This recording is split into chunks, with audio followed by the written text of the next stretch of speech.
India's number 1 varicose veins hospitals ఐబీసీను సంప్రదించండి. మీ నొప్పి లేని ప్రయాణాన్ని ప్రారంభించండి. వాగర్థావివ సంపృక్తౌ వాగర్థ ప్రతిపత్తయే జగతః పితరౌ వందే పార్వతీ పరమేశ్వరౌ. ఆదిత్యాయ చ సోమాయ మంగళాయ బుధాయ చ గురుశుక్ర శనిభ్యశ్చ రాహవే కేతవే నమః. శృంగేరి జగద్గురు పీఠాధిపతులకి, కంచి పీఠాధిపతులకి నమస్కారములు తెలియచేసుకుంటూ కార్యక్రమాన్ని ప్రారంభిద్దాం. జూలై నెల 16వ తారీఖు నుంచి 31వ తారీఖు వరకు ద్వాదశ రాశుల వారికి సంబంధించినటువంటి శుభ అశుభ ఫలితాలు, ఏ రోజుల్లో మానసికంగా ఆనందంగా ఉంటారు, ఏ రోజుల్లో అసంతృప్తి ఆందోళనతో ఉంటారు, అలాగే ఏ రోజుల్లో ఖర్చులు ఎక్కువగా ఉంటాయి, ఏ రోజుల్లో ఆదాయ మార్గాలు ఎక్కువగా ఉంటాయి, ఉద్యోగ సమస్యలు, ఇలాంటి వివరాల గురించి క్లుప్తంగా తెలియజేసే ప్రయత్నం చేస్తాను.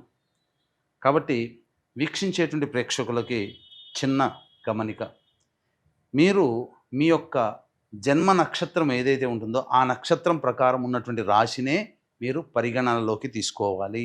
నామ నక్షత్రం పేరు మీద ఉన్నటువంటి రాశిని తీసుకోకూడదు. జన్మ నక్షత్రం లేని వాళ్ళు నామ నక్షత్రం పేరు మీదనే చూసుకోవాలి. పైగా చాలామంది సన్ జొడాయిక్ సైన్ అంటే ఈ మంత్ నుంచి ఈ మంత్ మధ్యలో పుట్టినటువంటి వాళ్ళు ఒక రాశికి చెందుతారని చెప్పి సూర్యమాన సిద్ధాంతం ప్రకారం ఉంటుంది. అది ఈ చెప్పబోయేటువంటి ఫలితాలకి అది ఏమాత్రం కూడా సరిపోదు. అది విషయాన్ని గమనించుకొని చూసుకోవాలి. కాబట్టి జన్మ నక్షత్రము, జన్మ రాశి లేదా ఈ రెండు లేకపోతే నామ నక్షత్రము, నామరాశి మీద ఉన్నటువంటి వివరాలనే మీరు ఆ రాశి ప్రకారమే చూసుకుంటే మీకు రమారమిగా మీ ఈ చెప్పబడేటువంటి ఫలితాలు మీకు సరిపోతాయని చెప్పవచ్చు. ఇక కార్యక్రమంలోకి బయలుదేరదాం. జూలై 16వ తారీఖు నుంచి 31వ తారీఖు వరకు మకర రాశిలో జన్మించినటువంటి వారికి ఏ విధంగా ఉండబోతుందో తెలుసుకునే ప్రయత్నం చేద్దాం. ఈ మకర రాశిలో జన్మించినటువంటి వారికి శుక్రుడు అనుకూలంగా ఉన్నటువంటి కారణం చేత 26వ తారీఖు వరకు చక్కటి శుభస్థితిలో ఉంటారు. అలాగే విలువైనటువంటి బంగారు ఆభరణాలు కానీ, వస్తువులు కానీ, దుస్తులు కానీ కొనుగోలు చేస్తారు. లగ్జరీ లైఫ్ని లీడ్ చేయడానికి ప్రయత్నం చేస్తారు. అన్ని విధాలుగా ఆనందదాయకంగా ఉంటుంది. ఇక 27, 28, 29, 30, 31 ఈ ఆఖరి 5 రోజులు మాత్రం కాస్త జాగ్రత్తగా ఉండండి. దంపతులతో కానీ, భాగస్వామ్య వ్యాపారాలతో కానీ, లేదా ఇతరులతో, స్త్రీలతో కానీ వాగ్వివాదాలు పెరిగే అవకాశం ఉంటుంది. గురుగ్రహం కూడా అనుకూలంగా లేని కారణం.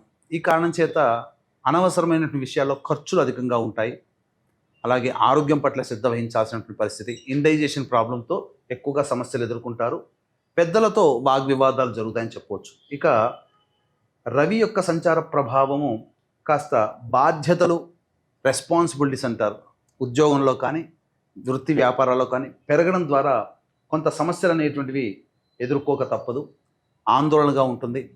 అనవసరమైనటువంటి బాధ్యతలు నిర్వర్తించడం ద్వారా మీకు టచ్ లేనటువంటి డిపార్ట్మెంట్స్లో ఉండడం, తద్వారా కొంత సమస్యలుగా ఎక్కువగా ఉంటాయని చెప్పవచ్చు. అయితే బుధుడు కూడా అనుకూలంగా లేని కారణం చేత ఈ యొక్క మకర రాశిలో జన్మించినటువంటి వారు పెట్టుబడులకి మీరు ముందుకు వెళ్ళకపోవడమే మంచిది. అనవసరంగా ఖర్చులు పెరుగుతాయి, లాస్ వచ్చే అవకాశం ఉంది. కాబట్టి సమయం అనుకూలంగా లేదు, కొంతకాలం తగ్గి ఉండండి. అలాగే కుజుడు, కేతువు కూడా అనుకూలంగా లేకపోవడం, అష్టమ కుజ ప్రభావం, ఆరోగ్యం పట్ల శ్రద్ధ వహించాలి. అలాగే కేతువు కూడా అనుకూలంగా లేడు. కాబట్టి అన్ని విధాలుగా మీకు శుభ సంకేతాలు కనబడటం లేదు ఈ యొక్క మకర రాశి వారికి. ఇక శని తృతీయ స్థానంలో వక్రీకరించి ఉండడం, రాహు ద్వితీయ స్థానంలో చూసినట్లయితే శుక్రుడు, శని తప్ప మిగతా ఏ గ్రహాలు కూడా అనుకూలంగా లేవు. కాబట్టి మిశ్రమం కంటే తక్కువ ఫలితాలని ఈ యొక్క మకర రాశిలో జన్మించినటువంటి వారికి చెప్పవచ్చు. ఈ రాశిలో జన్మించినటువంటి మహిళలు జాగ్రత్తలు పాటించండి. గౌరవ మర్యాదలకి లోటు ఉండదు, కానీ అనవసరమైనటువంటి ఖర్చులు పెరుగుతాయి.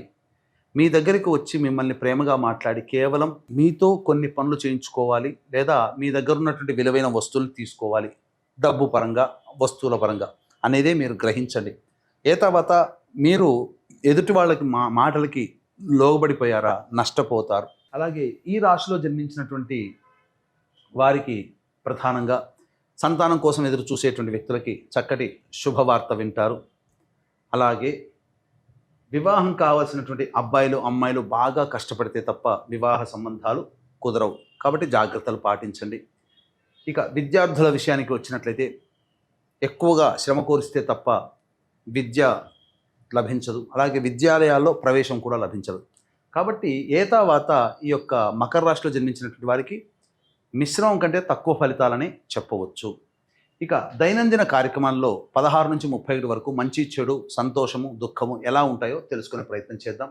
16, 17 తేదీల్లో కనుక చూసుకున్నట్లయితే రాని బాకీలు వసూలు అవుతాయి, ధనపరమైన సమస్యలు తీర్చుకుంటారు, విందులు వినోదాల్లో పాల్గొంటారు, ముఖ్యంగా ఇతరుల సహాయ సహకారాలతో మీకున్నటువంటి సమస్యల్ని పరిష్కరించుకుంటారని చెప్పవచ్చు.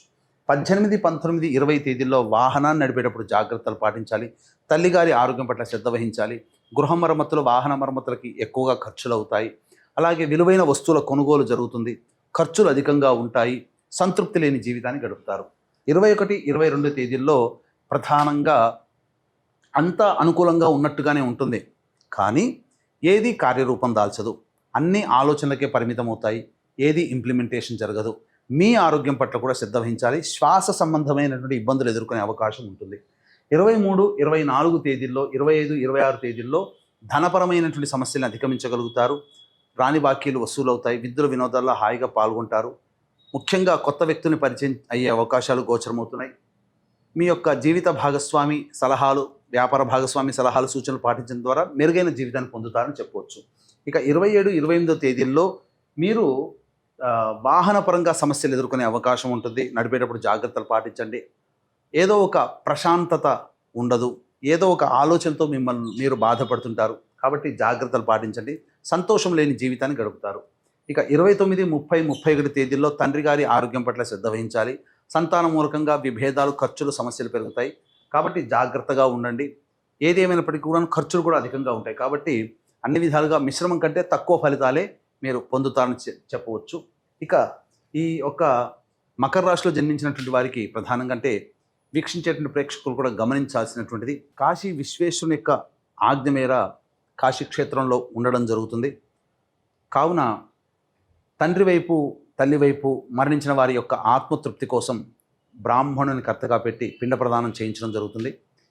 ఎక్కడైనా కానీ చేసిన దేవతలు పితృలోకానికి చేరవేస్తే ఫలితం పిండ ప్రదాన ఫలితం కాశీ క్షేత్రంలో సాక్షాత్తు మీ పితృదేవతలే వచ్చి స్వీకరిస్తారు. కాబట్టి ఇటువంటి అవకాశాన్ని మిస్ చేసుకోకండి. అలాగే గురువారము అమావాస్య పుష్యమి నక్షత్రం కలిసినటువంటి ఈ యొక్క అమావాస్య తిథి రోజున సాయంకాలం నిశి సమయంలో క్షేత్రపాలకురాలు కారాహి, క్షేత్రపాలకుడు కాలభైరుని యొక్క హోమాలతో పాటుగా ప్రత్యంగిర, బగళాముఖి, రాజశ్యామల, సుదర్శన హోమాది కార్యక్రమాలు మీ యొక్క జాతకరీత్యా ఉన్నటువంటి అన్ని రకాల సమస్యల నివారణ కోసం చేయించడం జరుగుతుంది. అవకాశం ఉన్నవాళ్ళు కార్యక్రమ తదనంతరం కాంటాక్ట్ చేసి పూర్తి వివరాలు తెలుసుకోవచ్చు.